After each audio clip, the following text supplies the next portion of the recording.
Welcome to the STARS program, seniors taking active roles in society. And now, here's your host, ANITA FINLEY.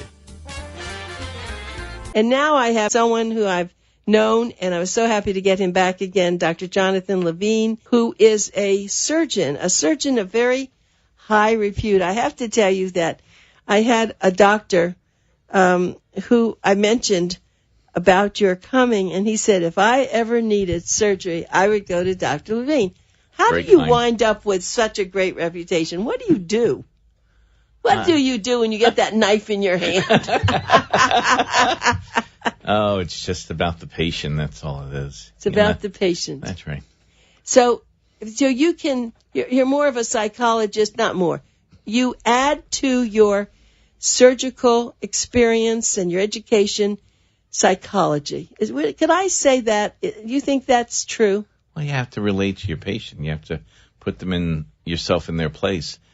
I teach for the university, for NOVA, and I tell my students that a pancreatic cancer didn't walk in my door. A patient with a pancreatic cancer walked in my door, and the patient has a family that walked in the door.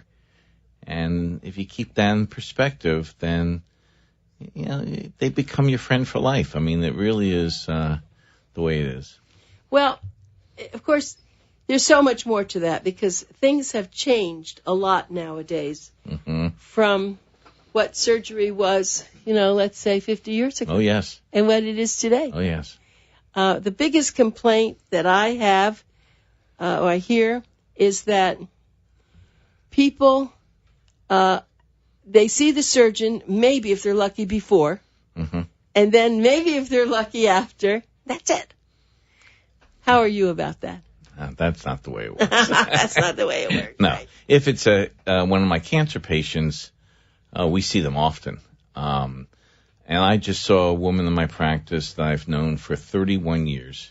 She had breast cancer 31 years ago, and she was a young woman. And so I kibitz with her because she'll bring her knitting with her. And she's been knitting for... She brings her knitting with her. Yeah, because now she knits for her great-grandchildren. She was knitting for her grandchildren when I met her. And like my mother knits for her great-grandchildren. And my mother's going to be 88 this year. Knitting. And tell me about... years they knit ago... blankets. My mother knits blankets for the grandchildren, the great-grandchildren she says she'll never see. So that she'll know who she was. They'll know who she was. But you have to relate to the patients. And because, again, there's a patient with that disease. Even something, to every patient, it's a big deal. I tell them that there's no such thing as a minor operation, just a minor surgeon. Oh, that's very interesting.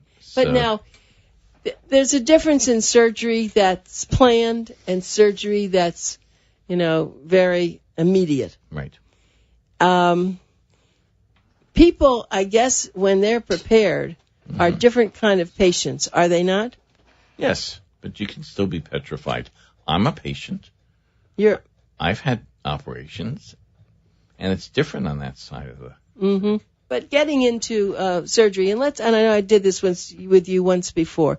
Let's talk actually about when you decided you wanted to become a surgeon. I'm trying to remember what you said to me once before. Yeah.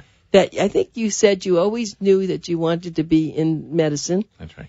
And people say, well, I could have been a doctor, but I hated blood. You could never have said that, right? Actually, I spent 1 hour in drafting class. I was gonna join my brother as a architectural engineer, a civil engineer. And after 1 hour of drafting class, I was bored out of my skull, and I went back to going into medicine. Although I did work my way through my training, and so I operate heavy equipment. I was a mechanic for big, heavy machines. My wife teases me all the time about it. We call it Manitowoc Red. There's a crane, an American crane made in Manitowoc, and she teases me all the time. And I have a little miniature one that she bought me. Good for her. I know. Actually, the studio is filled with his family at the moment. But I just wanted to say that now with robotics Right. and the high-tech appliances, different things coming into play, how do you have to go and get new training, or is it always what you know about a body, and it's just different appliances, but it's always the same thing, isn't it? Exactly. And you just have to apply the new technology to what you do. And, there is no doubt that the advent of laparoscopy, for instance, started laparoscopy. Oh, laparoscopy. When we began doing gallbladders laparoscopically, it changed everything. And that was back in the 80s. So now I do everything minimally invasive with rare exception. Mm-hmm. So, but I hear about all sorts of things. Now, this is interesting to ask you. I've been waiting for you. Because now they're able to take 3M and make new parts. That's right. I mean, how does that happen? What is a surgeon thinking about using this new part that isn't really even a body part, but a mechanical piece of plastic or whatever it's made of? Well, actually, what I'd like to see happen is that you harvest stem cells and you grow a new ear, for instance, for someone that loses an ear. Or you can grow part of a heart, and you can really revolutionize what you do. It will be amazing. There are artificial... So you're looking forward to this? Oh, yes. It won't be in my lifetime. But actually, the thing I'm really looking forward to is the cure of cancer and many of the diseases. We know the genetic basis of disease. We just have to fix it. Oh, I see. So that's... So you're feeling, though, that if you can actually live long enough to be able to do it, you'd like to. Sure. Why do you think it's going to be after you're not practicing anymore? I'm not sure that, it's a matter of there's only limited time in the research lab, limited resources, and I think that our focus is going to be on other diseases. Like, for instance, the geneticists have 3,000 or 4,000 diseases. They know they can figure out the genetic code and fix it. And I tell my patients, particularly my cancer patients, that we're seeing much longer survivals. So I saw a gentleman the other day had a cancer of the esophagus, and I operated on him years ago. He's doing great. If I had said that in my training, that they'd be alive longer than 6 or 12 months, I would have said I was crazy. Because I think what our job is to keep people well, keep them alive, because the researchers will find the genetic fix. So there is a team working on fixing, let's say, a brain cancer. And they take the genetic fix, they tag it to a polio virus, and they give the patient the fix using the polio virus because the patient had a polio vaccine as a child. And the tumor has stopped growing. In fact, it's shrinking. Amazing. And so, listen, if I get relegating to fixing hernias and taking gallbladders out, I've got 7 grandchildren already that I can play with all day long. I got plenty to do. My wife, my kids. I mean, listen, there's lots to do. If I never saw another cancer again, I'd be tickled pink. Yeah, of course. But until we do, we take care of them. And the whole thing, I did want to get into this with you, but immune therapy is the biggest, newest thing, isn't it? And so do you have to do a lot of research? I mean, how do you learn all these new things, Dr. Levine? Well, you have to keep up. You have to do your continuing education. You have to read, go to the conferences. But there's no doubt that you cannot become expert in everything. So, there was a time where I would give a pill for breast cancer patients. I don't even try now. The medical oncologists have become so skilled at taking care of that part of what we do. I don't tell them how to give medication or chemotherapy. They don't tell me how to operate. And it's a team approach, multiple disciplines. And don't forget other disciplines. Nutrition is important because a malnourished patient doesn't do well. And we talk about that in the office when we see the patient. What we can do to make them nutritionally sound, both pre-op and post-op. my staff teases me because I spend a lot of time with my patients. That's fantastic. And so what I tell patients is, if you're new to the practice, we know you'll be waiting a little bit, but once you're an old patient, you'll understand why. I love that. What a wonderful symbol here. We have someone watching you, Bonnie Dumai. I don't know if you know her, but anyway, she's watching, and a lot of people will be watching Facebook Live where you are. But I want to keep going on what you've just said because, yes, people do complain. And I know if I go to offices and I have to wait, I don't care because there but for the grace of God, right? I mean, you want the doctor not to be nervous about how fast he can get to the next patient. I've always felt that. And there are people that, and especially, and I, as a gerontologist, I never negate an older adult, but they don't even have they have plenty of time that they can wait. Get a good magazine, get a good book, start writing your life's history, right? Because you as a physician, you shouldn't be worried about who's waiting for you. You should be worried about who's on that table that you're taking care of, right? That's right. I hope everybody's listening to this. Let's have a whole new way for people. There's one of two reasons why there's a long wait in the doctor's waiting room. Either one, they can't get it done. They're just not.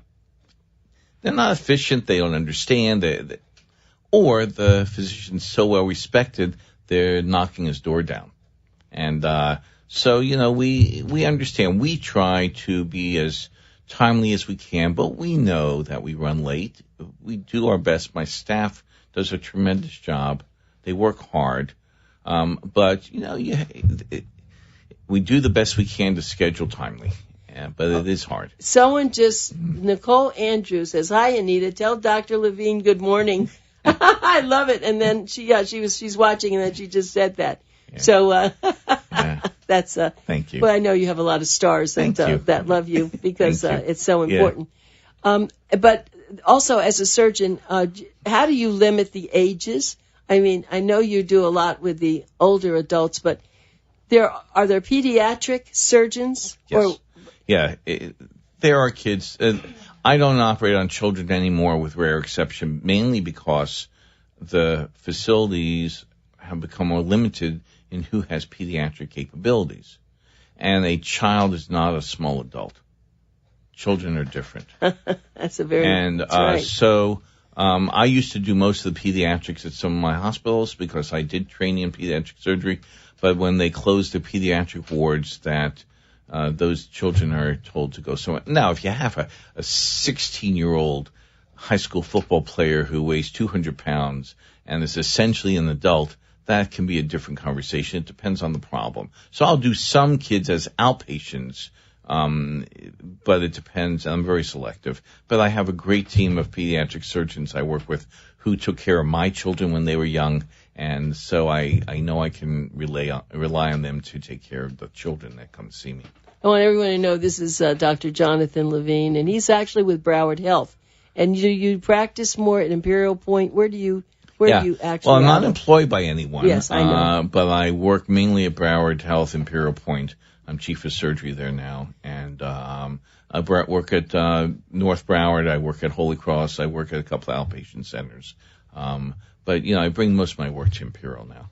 So but let's. I'm glad that you brought up the story of teamwork. Of course, a lot of us have only known about what you do and others from TV. Right. So, is it really true, all the things we see on TV? No. You don't open the chest and operate on the heart in an elevator like on Grey's Anatomy.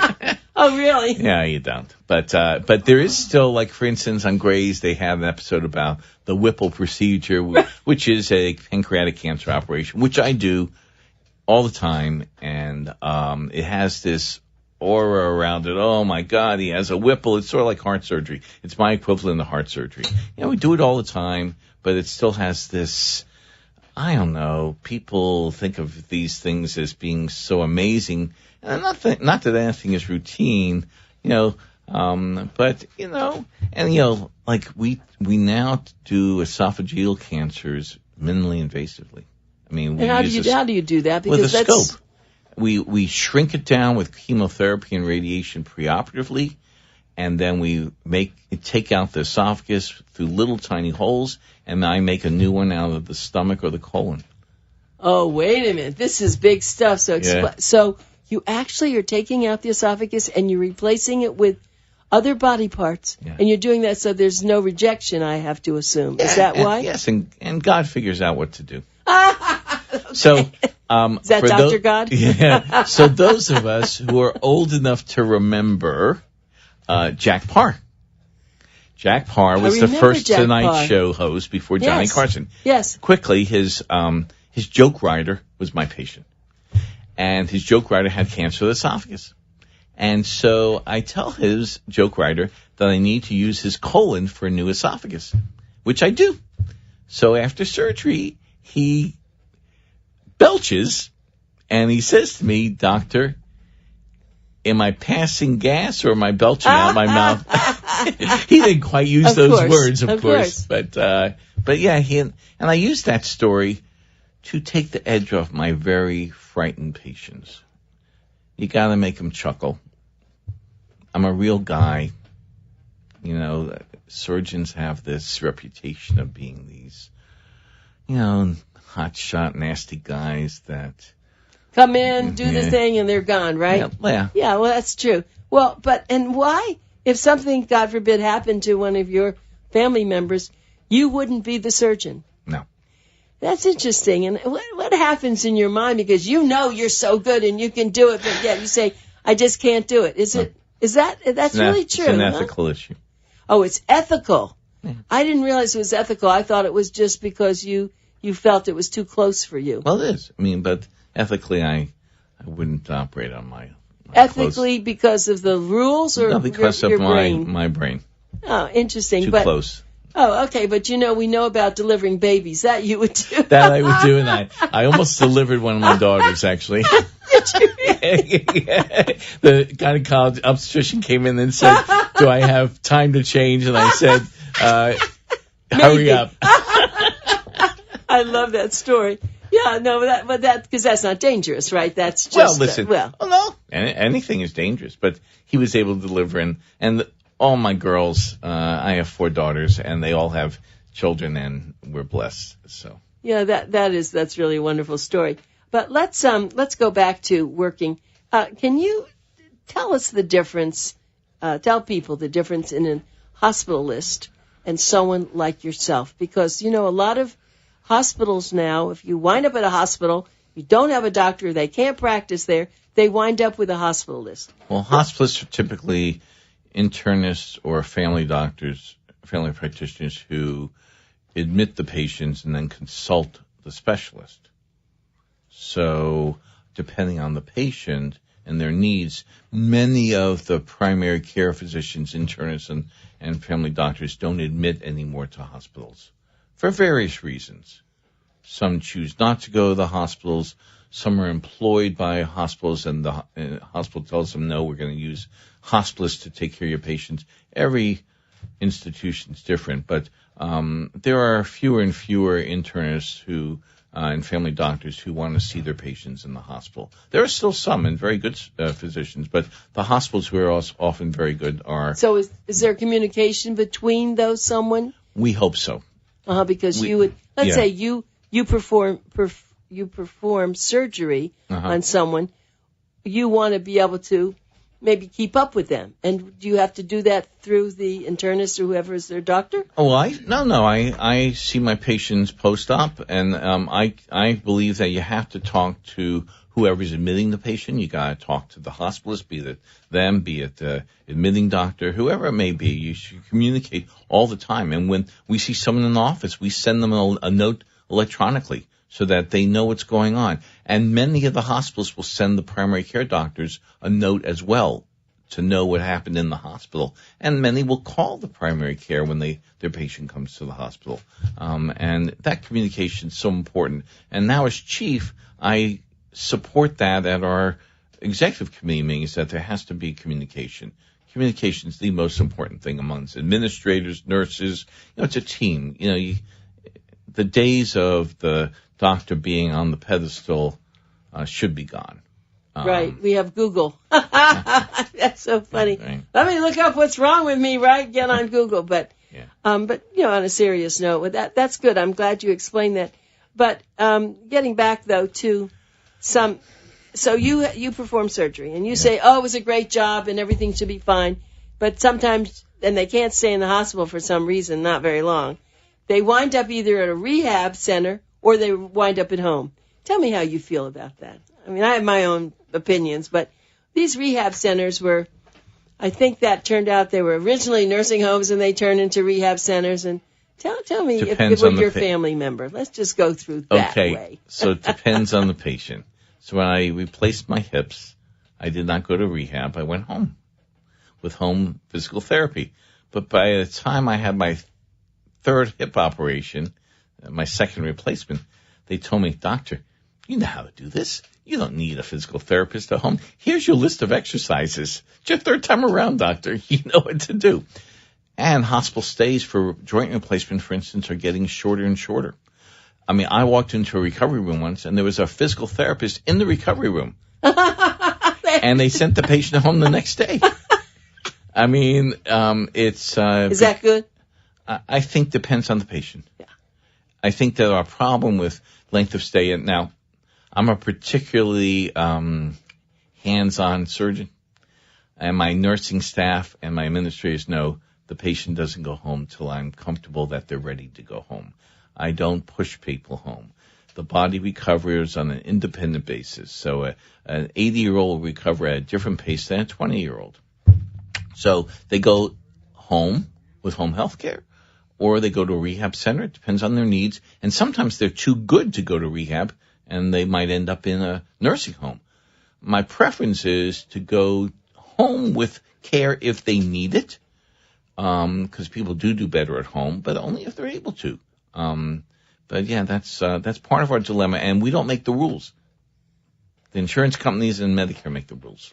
But you also can advise, and it's interesting. Yes. My husband passed away a year and a half ago at 93, and he was in great shape. He wound up with a lower bowel something, and the surgeon it was in Bethesda Hospital because that's where we lived. He said the operation was great. However, he said the rehab's going to be hard. I said, I can handle that. There's no rehab. So he stayed there, and complications occurred in the rehab center. And that's where he got into trouble. So I'm very much for going at home and bringing people in there where you can control it. Now, whether that's true or not, sounds like, because he was a pretty tough, determined person. Yeah. I think that's what you're saying. Yeah. Depending on who they are, right, and what they're willing to do, right? Yes, and what their support mechanism is. Yeah, support. If you have someone like yourself, exactly, someone to help. Of course, if you don't, it's hard. If you live by yourself and you're 80 years old, it's gonna be difficult. No, you can't do that, right? But and that brings up a good point that there are so many family members now who get involved. Now, that's good and that's bad. And we only have we have maybe about 3 more minutes, but I want to bring that up because I'm sure you have to be able to talk to all of them because they all want to talk to the surgeon and what's going to happen and what's going on with my father or my mother, right? I have a policy. It's easy. I find out who's going to be the spokesperson because as much as I'd love to speak to each and every one, and they're wonderful people, but I can't call everyone back. Oh, really? And so I took care of a physician a few years ago. There were over 50 people in the waiting room. Really? And that's fantastic. And he, and I spoke to his wife. His wife was his spokesperson, but that's always difficult. It is because many people are very well loved and they have lots of children and grandchildren. 50 people in the waiting room. Was it a serious operation? Yeah, it was. He had colon cancer. And what wound up happening? Were you able to? He passed. We did fine, but he died eventually of his disease. And that actually brings to the point that we're now surveying earlier. We now dropped our surveillance age from 50 to 45 for colonoscopy. Is that right? So right. And how often should you have a colonoscopy? Every 5 to 10 years, depending on your findings. I mean, there's a whole lot. So let's say there's no findings. I need to go back because I had mine probably about 10 years ago. Yeah. I didn't have any findings, but it's a good thing to do, right? Yes. That's right. But you're not involved in that. You're